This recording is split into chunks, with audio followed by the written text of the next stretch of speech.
Welcome, everyone.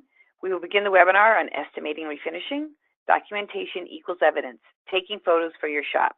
This is part 3 of a 3-part series. I'm Melissa Jolls with RDA Impact.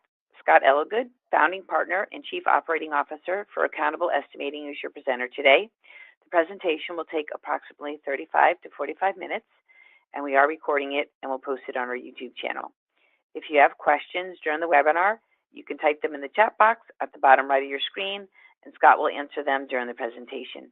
Now, I'll turn it over to Scott. Thank you, Melissa. Good afternoon, everybody. Today we're going to talk about the documentation equals evidence. We like to point out that everything in your repair file is evidence. It's evidence for justification of being paid. It's evidence if you ever go through a legal proceeding. And it's also evidence for your customer to show your customer exactly what was done to their automobile. And let me preface this. When we say taking photos for your shop, this has nothing to do with photo estimating. This is about documenting with the photos you're taking in your shop and how to have better processes and increasing the skill of everybody taking those photos. So we'll start off with my background. I introduced myself on the first webinar, so I'm not going to bore everybody with repeating everything I have on the screen. I will say that even though I have a university degree, everybody, I'm a tradesman. I started in this industry. I've started repairing cars and started washing cars and sweeping floors like a lot of people do. And just over my lifetime, I've had a lot of experiences in this industry. Also, there is not a magic pill to anything I talk about. This is absolute hard work, and it takes time and dedication. And what we're offering at Accountable Estimating is solutions.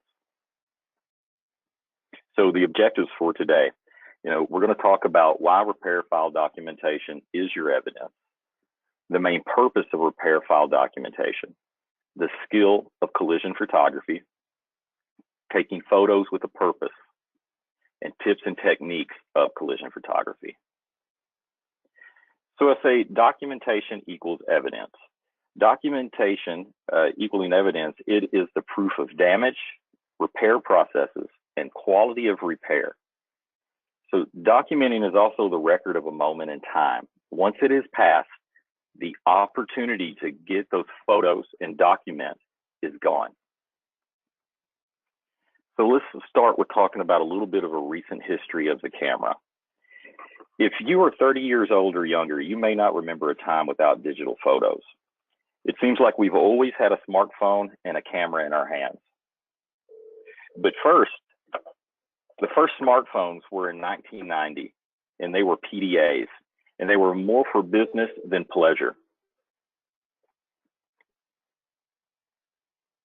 Then we moved on to Steve Jobs announces in 2007 that the iPhone is coming out. And that's only 12 years ago since we've had the iPhone. And the iPhone was really the first camera in our hand and the ability to access the internet and transfer these anywhere. Some of you guys may remember these. So before digital cameras, there were insurance companies used Polaroid instant cameras and other films that they developed to take collision damage. This was a pretty expensive proposition, and the photos were limited in how many they would take. Also, the use of computerized estimating system was not widely used by shops until the 1990s. So the way we estimate today, the way we gather information, documentation, even write the estimate is really in the scope of the invention of the automobile over 100 years ago is rather new, and it keeps moving very rapidly.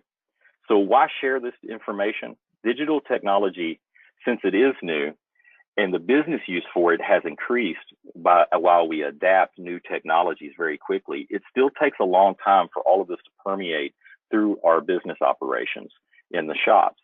For instance, shops readily take photos of damage, but not so much of repair processes, or at least consistently. And having technicians take photos is a newer idea because the environment has never really been kind to expensive digital products. However, today, computers are readily in the shop environment, and the cost of electronic equipment has become more affordable. It makes sense that employees out in the shop use technology to contribute their expertise to the repair file.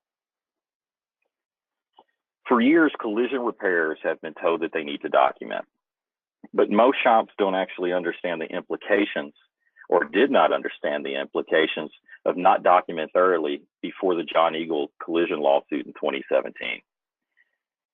This webinar is to address photo documentation, but I want to briefly discuss a list of growing documentation requirements your shop needs to capture on almost every job. There is always some documentation on every job. The extent really goes to the severity of the damage and what you're repairing. Depending on the repair scope of a particular job, here are some of the repair file documentation needs to build a thoroughly bulletproof file. We have estimate and supplement estimates, photos, invoices, pre and post scanning reports, calibration reports for ADAS systems, pre and post measuring for structural movement, actual structural measurement reports from structural realignment, any notes pertaining to conversations with the insurance company, vendors, and vehicle owners, wheel alignment reports, because the steering angle sensor calibration is very, very important. And you can go back to our first webinar 2 months ago to learn more about that. Authorization to repair, data privacy authorizations. This is becoming a very, very important thing. That smartphone I showed you that Steve Jobs brought to the world, and then now we have Androids and all these different devices like that. Almost everybody now has them sync with their car. So think about what you do on your phone. You look at your banking information, you may look at your health records, all sorts of private data. And when you're syncing that phone to the car, there may be an exchange or at least an access of that data. Now the vehicle is brought into your shop. Do you have a contract or a statement so the customer can sign? So they're allowing you to access that, which also lets them know what you're doing with their data. So that is something else that needs to be researched through your local attorney or a state's attorney, or maybe if you're part of an association, you can even talk about that. I know scanning companies such as Aztec and AirPro and others have some more information about that if you're using them. But other things we need in the file are OEM procedures, and OEM procedures that are specific to the vehicle, not general position statements. Product procedure information. So for instance, if you're using an adhesive, say from 3M or Lord Fuser or one of the others, you may need that information copied over to the file. Equipment procedure information. So you're using a Chief or a Pro Spot resistant welder. You know, I know they actually give information as to the type of resistance in the weld, how many welds were performed on a given panel, and so on and so forth. And then any check-in or quality control checklist that you have. And these are not necessarily everything that could populate a thorough repair file. However, if you want to build a bulletproof file, you need to develop a process of capturing complete documentation, and accountable estimating can help you with that if you have questions. So why do you take photos? Do you ever stop and think about why you take them? I bet the first thing that popped in your mind was the insurance company requires it. And that's true, because the photos are used to justify payment with an insurance company or a bill payer of any kind. However, I bet every shop with us could tell many stories about how photos didn't get them paid for a specific job. And there's a reason for that. The main purpose of photos is to document damages, repair processes, and the quality of the repair, and every repair for your shop. The photos requested by an insurance company should come from your repair file because you do such a good job of documenting, period. And you shouldn't be taking photos because they request it. They should be requesting photos that you've already taken. I challenge every shop owner and manager to go back 3 months and randomly pull all the records for one completed job. Look at the photos first, get an idea of how the estimate should be written based on the photos, review the estimate and the supplements, if any, and then any supporting documentation. If every line item is not supported by documentation, then it might as well never happen. If the OEM procedures are present, but the file doesn't have any photos that show that those procedures were followed, then they might as well never have been done. our industry actually has the examples of these exact consequences of not following the OEM procedures and not documenting those procedures. There are actual examples of where the shop swore up and down that they followed every procedure, but because it wasn't documented, the gentleman lost multiple shops because of it. So every shop needs to create a procedure to ensure that every employee is performing the shop standards every time. These are the guidelines where the employees know this is the line, I'm not supposed to cross it. So the next question we always ask, where do you store your photos? Are you placing them in the estimating system, on the estimator's computer, on a server inside the building, on a cloud service? Or maybe you just don't know because you're not an IT specialist. And believe me, I understand that. So if you're using the estimating database to store your photos, all your estimates, and all the documentation pertaining to that, because you upload those to a bill payer or insurance company, know that there may be limitations with that. So you should always look at your contract with your estimating database, and you want to ask a few questions. How long do you guys keep my data before you have to purge it? Because the question is how long do you need to keep your data? We actually recommend that shops keep their file documentation for 21 years. And that is because if somebody was injured in an automobile and they were a minor, the statute of limitations in most states, and again, always consult an attorney on these legal matters, the statute of limitations will not begin until the age of 18. And the questions could come back to your shop about a repair because of that subsequently also. So talk to an attorney in your area, because you really have two reasons to keep documentation: tax purpose and financial purposes, and for legal liability going forward. Also, don't upload a bunch of photos because you took a bunch of photos. And remember this phrase: keep the best and delete the rest. So if you take a picture of a dent from 5 different angles, find the angles that show the dent best, that show the severity of the damage. If you upload multiple photos and some show some of it, some look less, what would you do? Would you look at it and go, well, in this photo, it kind of looks like, you know, these many hours, and this one you're asking for this, I don't know what to believe. So don't create problems for yourself by doing that. In our collision photography course, trains your estimators, your CSRs, your technicians, and how to take professional photographs that documents damages, repair processes, and the quality control in this manner. So what if a customer decides to sue you? So some shops have partnerships with insurers, and the insurance appraiser may write the initial estimate inside their shop. And a lot of times that's then handed off. And once it is handed off, the shop tends to not take those original photos again because, hey, the insurance company did it. But let me ask you this: if the customer or the owner, the newer owner of the vehicle, if the customer sold the vehicle, decides to sue your shop in relation to those repairs, will the insurance company give you the photos?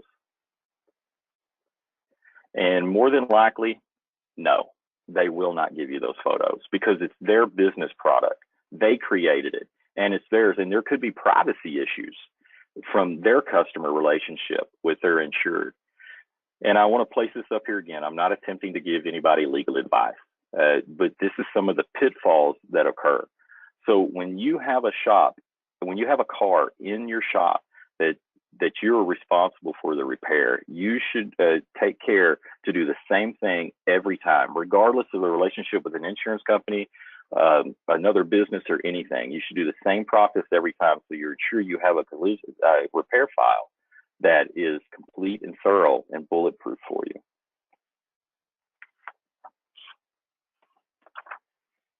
So what's the main purpose for your documentation? When you go to the doctor, the nurse takes a minimum amount of the same measurements every time. They take your weight, your blood pressure, and your pulse, and they put that in your medical file. They also ask you, are you taking any medications, or what kind of symptoms do you have? and they update the file every time. Before the doctor comes in to see you, he or she reviews the file documentation, examines you, and then makes new file documentation for the next time you visit or may have an issue. And many doctors will see 30 plus patients a day. So without this file documentation, you'd never be able to keep up with what's actually going on. And today's collision shops have many similarities. Whether your shop repairs 25 or 100 cars a month, it is impossible to remember each detail on each one. The main purpose of the repair file documentation is to preserve an event in time. That event is the repair of a collision damage, and people's lives depend on the quality of that repair. And your shop's longevity and success could depend on proving that quality repair. So let's talk about collision photography skills and camera type. We're asked all the time, which is the best photo that we need to do? Or best camera that we need to do to take photos? And in our collision photography course, we do not discuss a specific camera that you should use. Rather, here are the elements of taking good photos and how to adjust settings within it. So we have three different kinds. Today, mainly in shops, you have digital point and shoot cameras, smartphone cameras, and tablet cameras. And keep this in mind, a camera is just another tool in the shop. In fact, the estimator should have a few tools in their estimating toolbox, we could call it. A camera, a flashlight, a mirror, maybe multiple mirrors, large mirror or small mirrors both, measuring tape, and possibly even more.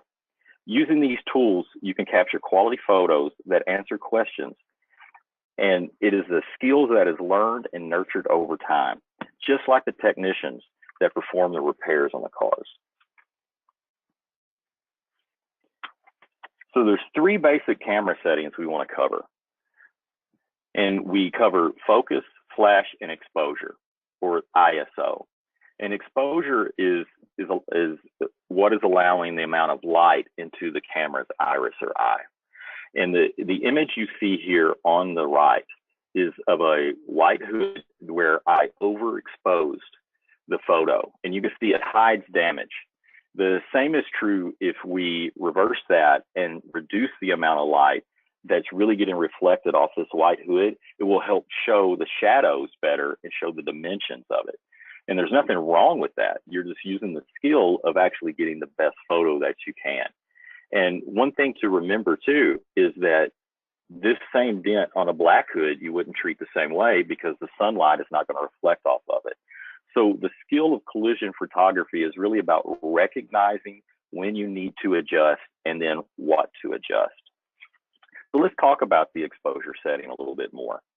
The exposure setting determines how much light is allowed into your camera's aperture. Whether it is a traditional point and shoot camera, a smartphone, or a tablet, the default settings are designed to help the novice take a good photo. However, using these settings does not produce the outcome you need most of the time in the collision shop. You may have seen these photos in a recent body shop business article we wrote. We took these photos with the sun in the background, so it would cast a large shadow to demonstrate how today's digital cameras can create issues when documenting collision damage. The photographer must understand how the lighting source affects the photo quality in order to make adjustments. So what is happening in these photos? The photo on the left, and then how did we correct it on the photo on the right? A detailed description of how we did this is actually in the course, but however, I'm going to share with you some of the basic principles and steps of what we did. So the photo on the left, the camera's default setting is looking for the best lighting source because that's how it's programmed. However, the best lighting source works against us and hides the majority of the damage on this photo on the right-hand side. So that bright sunlight reflection that you see there on the windshield, the camera is assuming that's where you want to focus. So if you're just walking around the car taking pictures and not adjusting anything, you end up hiding damage. Now, with the photo on the left, the camera's default setting was looking for the best source, so we adjusted that. We made the camera focus down into the rocker area, which is also where the damage is and where the shadow is cast. And by simply doing that and taking the photo, it is almost night and day difference in what you can see. So it takes a little bit of knowledge and some skill over time to really change the way your photos look. And it really makes a difference when you're using them as evidence. So let's talk about some of the tools. A flashlight is very important. Flashlights are used for many different ways. And a flashlight really in collision photography should be used more often than a flash. Most people use a flashlight to illuminate an entire area. But in collision photography, we may want to do that, or we may want to use it in more subtle ways. And using a flashlight on a very sunny day, like we have here in the pictures, may seem counterintuitive, but it's not. For instance, when you walk outside on a sunny day and enter back into the shop, it takes a few minutes for your eyes to adjust to the lighting difference. The same is happening when you're assessing the damage on a car outside. You open the hood or the trunk or look into the wheel well for the damages, and your eyes have blind spots now because it's a darker area, and you will miss things. You will look over things and not even see to capture them. Think of it. You ever watch a matinee on a Saturday afternoon at a movie theater or walk out in the bright sunny day? You always wish you had your sunglasses with you. A great flashlight technique is to use a flashlight in an indirect way to show damage. So here's an example of how aiming a flashlight parallel to a panel will show what the camera missed. So everything we see on the right-hand photo is present in the left one, but if we just look at that photo, it looks like a smooth surface. Now, if you just want to show an example of this in your shop, take a flashlight and lay it along the drywall in your office, and you're going to see every high and low spot in that drywall. Estimators are also answering the question when they look at cars like this, does this door need a skin or a door shell? Many times the deciding factor is if the intrusion beam is bent or not. An insurance company will ask you to write for a skin if you just send them this photo, and then supplement once it's disassembled or the skin is actually cut off to show that it needs a shell. This causes delays in the repair process, added work for the estimating department. It sets on your lot longer than it should. Cycle time is increased, and none of this may be warranted if we could just show the intrusion beam is bent right now without taking anything apart. So in this example, this is a 2018 Honda Civic that has the collision damage to the right-hand side, and we're looking at the right front door. So I'm just going to ask everybody, and I know you can't answer me, but if this car came into your shop right now, was sitting in the parking lot, and you were looking at this, would you write a door skin, a repair, or replace? And likely everyone is not going to say replace. But I'm going to show you how, with taking nothing apart, we proved that this door needed a new shell prior to any disassembly. Each door has a structural beam called an intrusion beam. This structural item, when damaged, is not repairable. Some vehicles may even have more than one intrusion beam, and they are welded to the door shell. Open the door and look for the spot welds on the door shell where the intrusion beam is attached. Not all beams run diagonal like this, but they are usually in this area. Use an undamaged door, usually on the opposite side of the vehicle, to show how the spot welds look when they are undamaged and how they are consistent within the car. In this image, the right front door spot welds do not look that bad. Using a flashlight held parallel to the spot weld shows the high and low distortions in the door shell. For techs watching this, it is like using guide coat on sealer or primer when you're block sanding to see your high and low areas. The spot welds on the left front door look flat and symmetrical. The spot welds on the right, but with the outer damage, show distortion, and the top one looks like it's under a lot of stress. That is caused by the intrusion beam being bent and becoming shorter in the distance it has, and it's trying to pull the weld through the door shell. This door was replaced based on these photos, and you will learn more flashlight techniques like this in our collision photography course. So now let's talk about using a mirror and how that can help you before any disassembly or even in disassembly. A lot of damage can be shown before disassembly with a mirror or a combination of mirror and flashlight. Large mirrors can be used to show damage underneath a vehicle. This comes in very handy when you can't get on the ground or you can't get the car into the air to show the extent of the damage. A curb estimate or a walk-in estimate does not have to be an inaccurate one. Showing the damage to the frame rail, like the one here, justifies frame setup, measure and pull.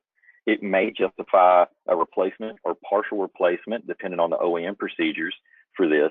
And it may change your perception of whether or not you want that specific vehicle to even go through your repair process.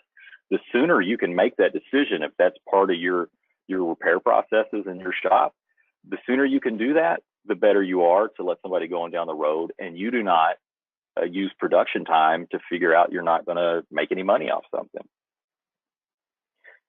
Suspension areas are also notorious for hiding damage. We can see in this photo that the top of the right wheel is in. And we know from experience that the strut, control arm, steering knuckle, or all three are damaged. And usually we wait to take the wheel off or a tear down before we can do that. But using the mirror and a flashlight, even on a sunny day like this, we can clearly see the damage to a CV boot in this area. And if I tried a little harder, I could probably find more damage, but I was really wanting to show you guys exactly how well you can make an image look with a mirror and how you could show that damage. That's no different than taking it if you took it apart. So now if you know this earlier in the estimating process, not only do you get justification and payment for that on an original estimate, you're ordering the parts sooner, and you're planning, and you're reducing your cycle time. You can also use a small mirror for getting into tight spaces and seeing around components in the engine compartment. And here what we're doing is showing the penetration on the backside of a spot weld on a bedside replacement. So this would be a repair process and a quality control photo in one. And again, all these techniques are detailed in our collision photography course. So when should we document with photos? Every shop understands that they must document the damages with photos to justify payment, be it an insurance company, a fleet service, or a warranty service that's paying the bill on behalf of the customer. So far, I've shown you some photo documentations of damages, but let's talk about capturing photos of repair processes and quality. These processes are routinely missed. Remember, we are taking photos for your shop. So the process of taking photos, who will take them, and how to use them should be a strategic business decision. You may ask why you need to take repair process photos and quality control photos because you've already taken photos of the damage and the vehicle's repaired, so we must have done a good job. But everybody's heard the saying, don't judge a book by its cover. And I believe everybody knows that you can't judge repair quality by how good a paint job looks or how nice the lines, the gaps and lines line up. These photos capture the repair and the quality of the repair during the repair. Also, if you need these photos in a potential lawsuit, it is likely because the vehicle has been wrecked again.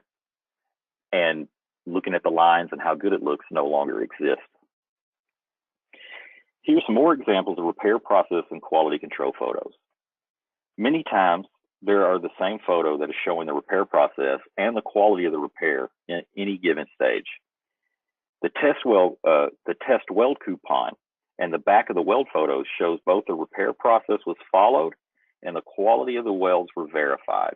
This coupled with the OEM procedure documentation, and in this situation with the weld machine documentation, is a vital part of your bulletproof documentation that you need to show that you followed the repair processes.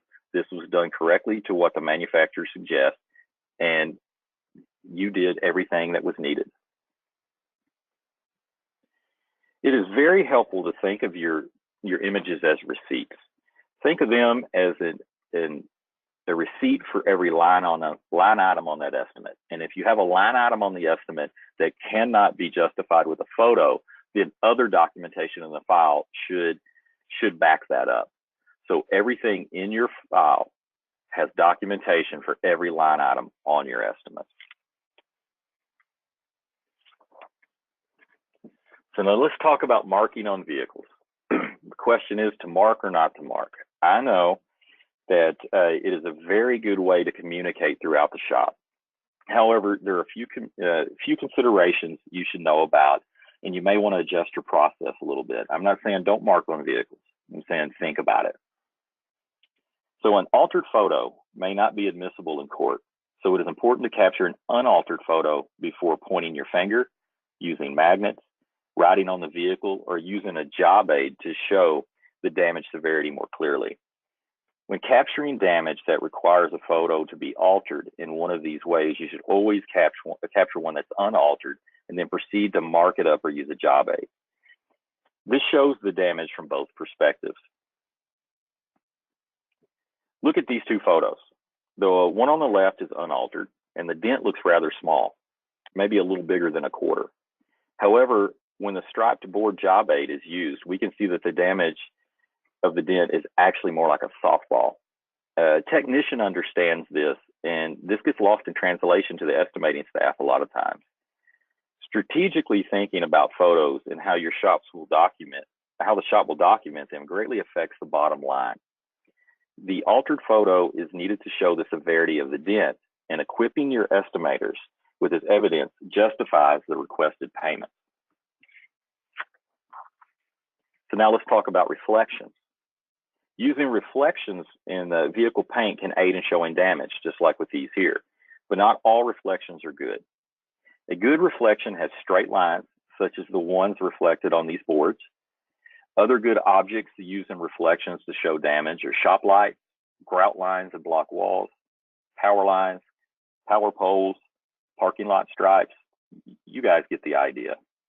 And bad reflections are those that are asymmetrical, that are like leaf clusters or bushes. These tend to hide and minimize the severity of damage. Objects that are natural to an area, such as those power lines, grout lines, and they're reflected, are not usually considered as altering a photo either. However, using a job aid stripe board or using your finger or pointing or something like that, a pen, anything, is considered altering the photo. So why should you learn, or who should learn this skill? And the easy answer to that question is everybody. Everybody should learn this skill if they're going to take a photo and put it in the repair file, because you want all your photos within the repair file to be consistent and show damage or repair processes in the same way. So what should you consider in developing processes? What are your minimum photo requirements on every job, every time? You know, your four corners, your odometer, your VIN plate or your VIN tag, license plate, vehicle condition. You know, these are usually referred to as what are your administrative photos. Your administrative photos should be the same whether you're just doing a bumper repair or you're putting a quarter or a uniside in the car. Who's going to be responsible for ensuring that all the photos and documentation gets into the file? There needs to be somebody in your shop that's responsible for this, especially if you have employees other than the estimator taking photos and gathering repair information throughout the repair. What type of camera? In determining your best camera for your shop, you should consider how you transfer those photos and how you store those photos. The learning curve that it takes. You know, is it easy for your employees to use this and use the process? We also suggest that when you choose a camera for your shop, you should keep that same camera throughout your shop. That way you're not training multiple people to do the same thing multiple ways. And if somebody moves to another role, they already have that skill as they move up the chain in your shop. Also consider the durability in the environment. You know, will it last in my shop? You know, you have a lot of questions there. You know, how well do people take care of things in the shop? How dusty, how dirty? Will I need to buy cases? Will I need special cases? So think about it. Many times we talk to shops about this, and they spend several months trying different things and seeing what works best for them. And will the techs take photos? If the techs are taking photos, then make sure they have developed and understand the process of taking photos the way you are documenting the files in the front of the shop. There are more items to consider and likely unique processes to your business, but I just want to get everyone thinking about making these processes. Processes set boundaries for your employees to follow and at a clear line of what is expected. Taking photos seems like a simple process, but so much of your business cash flow and liability exposure depends on photo documentation. Take the time to build your process, and Accountable Estimating can help you with that. If you need help with it, give us a call.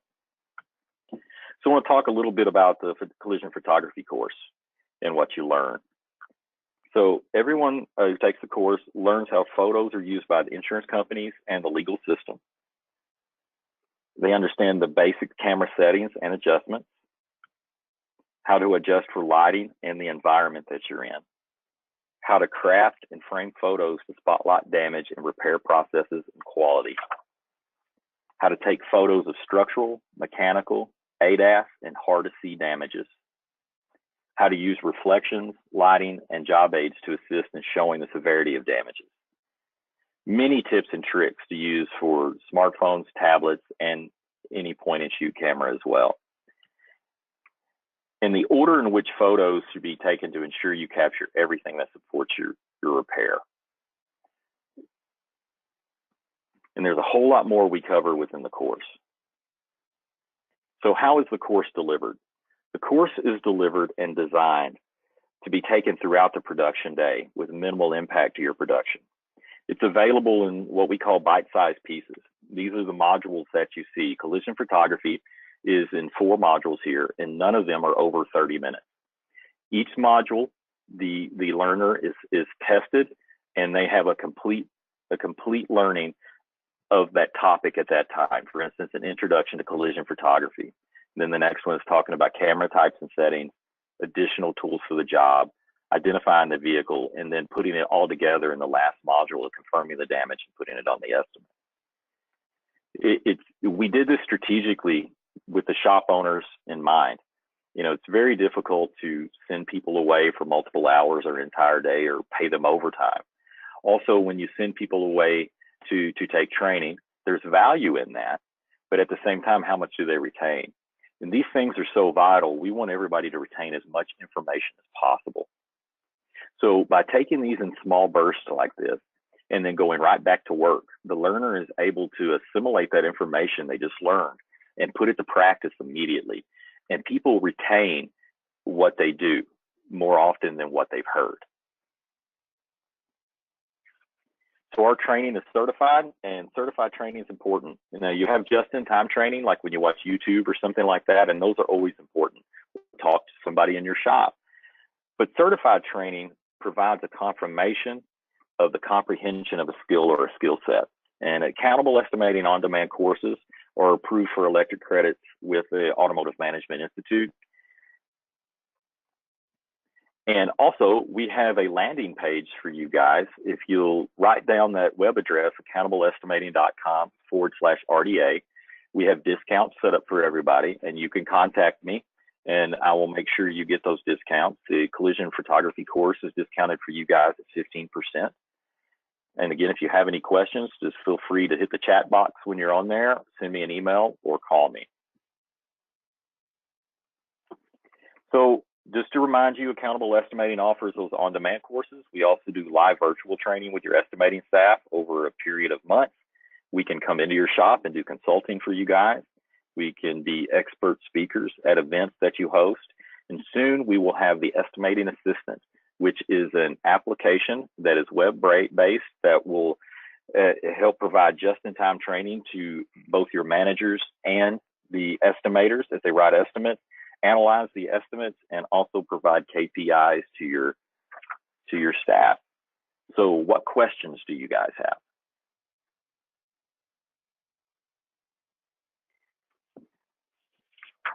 I don't see any yet, but you guys can go ahead and type those in the chat box. And while you might be doing that, I just want to mention that I will follow up by sending everyone on the call Scott's contact information. So we'll give you that. If you do want to follow up after the call and you want more information on any of the presentation, he can answer that. I don't see any questions. So I guess that'll conclude the webinar. Scott, thanks so much. This is a great series. We did record it, and we will post it on our YouTube channel. And continue to give us your suggestions on future webinars, and we'll be in touch with upcoming training opportunities. Thank you. Thank you, Scott. Thank you, Melissa. Thanks, everyone.